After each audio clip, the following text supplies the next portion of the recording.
3 days after the birth, my husband finally arrived, but he wasn't alone. He walked in with a woman I didn't recognize. I was stunned and struggled to find my voice. "Who is she?" My husband's smile was unsettling as he responded, "This is my girlfriend, soon to be my wife." "What do you mean by that?" "I'm done with you." "What?" The woman stepped forward and introduced herself. "I'm Elizabeth. I'm 25 and work for a company. John just proposed to me.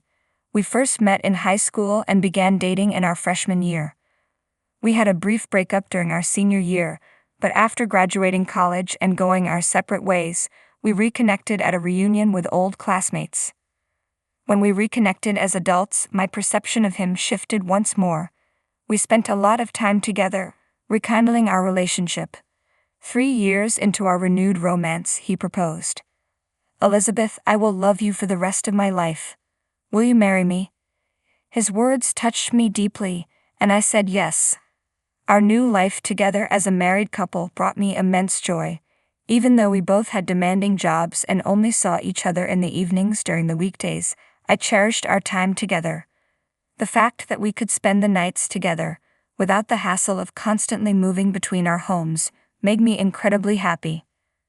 Back in high school, neither of us knew how to cook. However, living on our own in college gave us the chance to hone our skills. By the time we were together, we had each become quite proficient in the kitchen, which allowed us to share household responsibilities and enjoy a well-balanced life. My husband's specialty was fried foods, and he excelled at it. Since I'm not as skilled with frying, I was grateful that he was happy to take on that task for me. In contrast, I excelled at cooking Japanese dishes, like simmered vegetables. My husband would often praise my cooking, appreciating the perfect balance of flavors. Not too rich, not too bland. I envisioned a future where we continue to support each other and live happily together. 1 year into our marriage, I discovered I was pregnant. Overjoyed, I shared the news with my husband immediately. "John, I'm pregnant." His eyes widened in shock. "Really?" "Yes, it's true." For a moment, he just stared at me, his mouth hanging open in disbelief. "John, oh my God, I'm going to be a father." He finally snapped out of his daze. "Wow, your reaction was a bit delayed. You really caught me off guard." "I'm just so excited." "Yes, I'm excited too. If we're going to have a baby, we'll need to give it our all." My husband was thrilled about the news of my pregnancy, and I looked forward to raising a child together with him. At first, he was very concerned about my well-being. "Elizabeth, make sure to take it easy, okay? If you're finding it tough, don't hesitate to quit your job." "I'd appreciate that, but I plan to work until my maternity leave begins."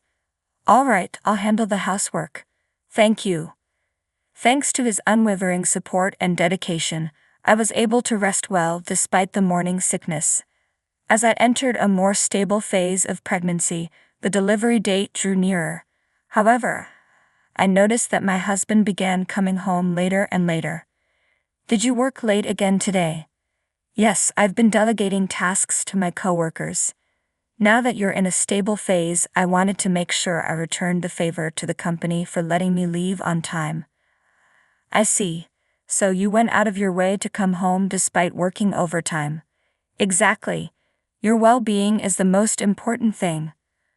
"But I've been off work for 2 months. I don't want to be out of a job after the baby arrives." "That's a valid concern. I'm a bit anxious about being home alone, but if that's the case, I understand. Maybe I'll stay at my parents' house during my maternity leave." My husband nodded in agreement, looking visibly relieved. "That's great. Then I can work overtime without worrying. I'll miss seeing you until after the baby is born, but I'm grateful for the support I'll get from my parents at home." So, as soon as my maternity leave began, I moved back to my parents' house. It felt so much easier to be in a familiar environment without the burden of household chores. Having my mother nearby gave me a comforting sense of security. However, there was one thing that troubled me. My husband had been slow to respond to my messages. Previously, no matter how busy he was, he always replied within the day. Even during my morning sickness, he would respond quickly, even while at work.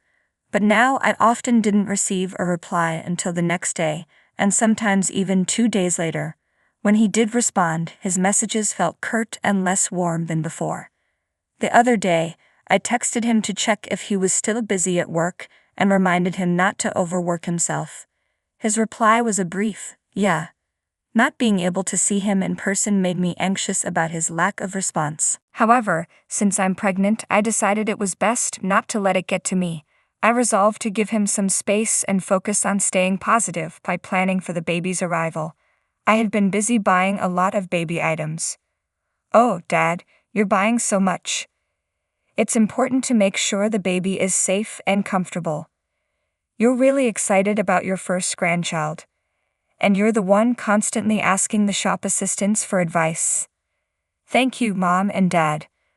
My parents were eagerly anticipating the arrival of our child. I managed to stay positive despite my husband's slow responses, and now my due date had arrived. I sent him a message letting him know that today was the day and asked him to be ready to come to the hospital as soon as he heard from me. However, he didn't even read the message. Maybe he's just caught up at work. He knew my due date was approaching, so he could have been a bit more attentive. As my labor pains began, we headed to the hospital. The moment I had been waiting for was finally here. With no time to call my husband myself, I asked my mother to leave a voicemail informing him that I was about to give birth. Despite this, he didn't show up, even as night fell, and he didn't return any of my calls. Ended up on the delivery table without him. Birth was more difficult and prolonged than I had anticipated as the umbilical cord was wrapped around my baby's neck. The delivery was far from easy, and my baby was born nearly a day after contractions began. However, as soon as I held my baby girl in my arms and looked into her tiny face, all my exhaustion and pain seemed to vanish instantly. She was truly beautiful. "You worked so hard to come into the world, didn't you?" I briefly said goodbye to my baby and then lay back to rest, feeling completely drained from the long hours of labor. Later, I woke up in my hospital bed to find my mother keeping watch over me in the room. "Are you feeling better?" "Yes, I'm doing pretty well." "I'm glad to hear that." "Mom, what's wrong? You don't look well." "I haven't heard from John since you went into labor." "Really? What on earth is he doing? We've already had the baby." I was furious. Why hadn't he come to the hospital? After I sent him a message saying the baby had been born, he replied several hours later, saying he could come to the hospital the day after tomorrow. Why can't he prioritize coming here? I tried to stay positive and focus on the birth, but now that the baby is here, I can't keep my feelings in check. Why isn't he here with us now, for his own child's birth? He should be flying in. Is his job so strict that they won't let him leave? I channeled all my frustration into the message I sent him, but he only read it without responding. What is going on? He was so thrilled when I told him I was pregnant. Why does he seem so indifferent now? My parents were outraged by his unreasonable behavior. My father vowed to give him a stern talking to the next time he saw him. 3 days after the birth, my husband finally showed up, but he wasn't alone. He arrived with an unfamiliar woman, leaving me speechless with shock. "You seem to be doing well. Then why did you send me messages that made it sound like you were in a crisis?" Huh. Not only had he come with a stranger, but his cold demeanor was also a shock. I was taken aback, struggling to find my voice. "Who is this woman?" I managed to ask, "Who is this woman?" And my husband responded with a smile. "She's my girlfriend, actually my future wife." "What?" The woman beside him chimed in. "Oh. What do you mean by future wife?" She laughed and playfully tapped my husband on the shoulder, saying, "Oh, this is so embarrassing." "What do you mean?" "Don't you understand? It means that you and I are divorced." "What? Wait a minute, are you saying you were having an affair?" Adultery doesn't quite capture it. It's more that I found someone new to love, and we ended up together. I struggled to make sense of his words. I'm just tired of you. Huh. You know, men are drawn to women who take care of themselves. With that, my husband wrapped his arms around the woman beside him. Are you implying that I wasn't taking care of myself? You've put on weight and looked bloated because you were at home all the time. I was lying in bed because of pregnancy and morning sickness. Gaining weight during pregnancy is normal, and that's why I started seeing someone else. I still wanted to maintain romantic feelings for my wife, but those feelings have faded. I've had enough. Can you just get a divorce and leave? I'll go without you having to ask. With that, my husband and the woman left the hospital room. He didn't even glance at our child's face or inquire about the baby's gender, which made it clear that he no longer cared. It hit me hard to realize that I would be a single mother. The weight of it all, coming right after giving birth, was overwhelming. As I was grappling with my emotions, the door to the hospital room opened. I was taken aback when my husband and mother-in-law walked into the hospital room. Why are you here? Elizabeth, I'm so sorry for what my son has put you through, she said, clearly distressed. It turned out that my mother-in-law had encountered my husband and his lover in the parking lot. After questioning him about the situation, he gave her the same explanation he had given me. She told me she sent the woman away and then confronted my husband, insisting he come to the hospital with her. What are you thinking? You have an affair while your wife is pregnant and then you ask for a divorce. Your father would have been furious if he knew about this. My father-in-law passed away a few years ago. I didn't have a choice. She came into my life and I fell in love with her. How could I have ended up married to someone like you? I see you care for her a lot. Elizabeth, do you still want to stay married to John? My mother-in-law asked, but I had already made my decision. No, I want a divorce. Well, that's your choice. My husband's face brightened at my response. Then everything is settled. Then you'll need to pay alimony for your infidelity and child support. What? Absolutely. You committed adultery and now you need to take responsibility. If you divorce Elizabeth, I'll stop supporting you financially. What? You can't be serious. Supporting me? What do you mean by supporting me? What? Elizabeth wasn't aware of this. His income was so low that he asked me to send him a few $1,000s each month. He claimed it was to maintain his lifestyle with you. I had no idea. Even though my husband's salary was low, my higher income covered the shortfall. In reality, he was using the money from my mother-in-law to fund his affair. This revelation pushed my mother-in-law to her breaking point.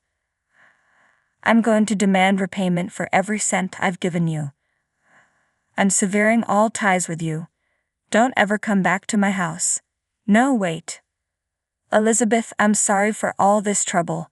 I'll arrange for a top-notch divorce attorney for you, and you can claim as much money as you're entitled to. Thank you very much. With that, my mother-in-law left the hospital with my husband. I pursued alimony and child support from my ex-husband, and I also sought alimony from his mistress. My husband, now deep in debt and abandoned by my mother-in-law, found himself cut off from financial support. His mistress left him as well, since he no longer had any money to offer. He now spends his days struggling to pay alimony and child support while living in poverty. I have no intention of letting my child have any contact with him. My goal is for him to live with regret while fulfilling his financial obligations. As for me, I've returned to work as a single mother, dedicating myself to both my job and raising my child. I continue to stay in touch with my mother-in-law, sharing updates and photos of my grandchild with her. Despite the pain my ex-husband caused, I'm grateful for the positive outcome of meeting my wonderful mother-in-law. His behavior during my pregnancy was reprehensible, and while I wish there could be harsher consequences for him, I'm relieved that his mistress decided to move on from him. I hope that you and your daughter find joy and happiness together in the future.